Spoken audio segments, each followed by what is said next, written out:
En 2022, les impôts locaux devraient représenter plus de 60% des ressources de fonctionnement d'une collectivité comme Rennes Métropole. Mais à quoi sert tout cet argent? Principalement à financer des projets sur le territoire comme l'ouverture de la ligne B du métro rennais qui représente un coût de 1,342 milliard d'euros. Mais les impôts locaux, qu'est-ce que c'est? C'est notamment la taxe d'habitation, la taxe foncière ou la taxe sur les logements vacants, mais c'est plus compliqué que ça.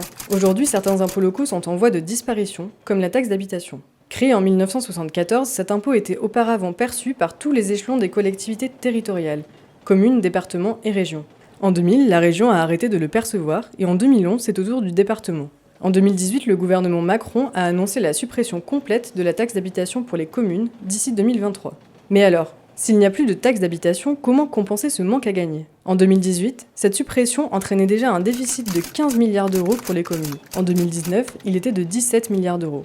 Pour combler cette perte, la solution trouvée en 2019 a été de transférer la part de la taxe foncière perçue par le département vers les communes. Face à cette compensation, certaines communes se retrouvent surcompensées car le montant de la taxe foncière transférée par le département excède la perte liée à la fin de la taxe d'habitation. A l'inverse, d'autres communes se retrouvent sous-compensées.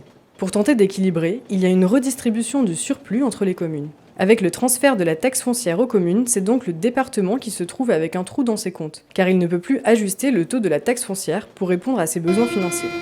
Cette taxe nous apporte 225 millions d'euros par an, c'est la plus grosse recette du département. Afin de compenser la perte de la taxe foncière des départements, l'État leur verse un tiers de la TVA perçue à l'échelle nationale. Pour certains élus, c'est une forme de déterritorialisation de l'impôt, car les projets du département seront désormais financés par de l'argent n'étant pas directement collecté sur le territoire. Pour donner un exemple, une route construite en Ille-et-Vilaine pourrait être financée en partie par la TVA payée par tous les Français. Concernant les contribuables, l'une des principales inquiétudes liées à la suppression de la taxe d'habitation, c'est notamment de voir la taxe foncière augmenter.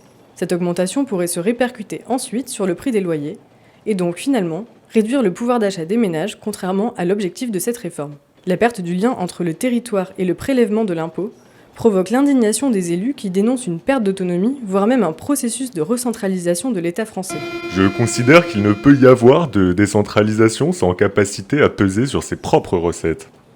Une collectivité sans autonomie fiscale, ce n'est plus une collectivité, c'est une annexe de l'État. Ces réformes, comme la suppression de la taxe d'habitation, entraînent un effacement des collectivités territoriales au profit d'un État plus centralisé.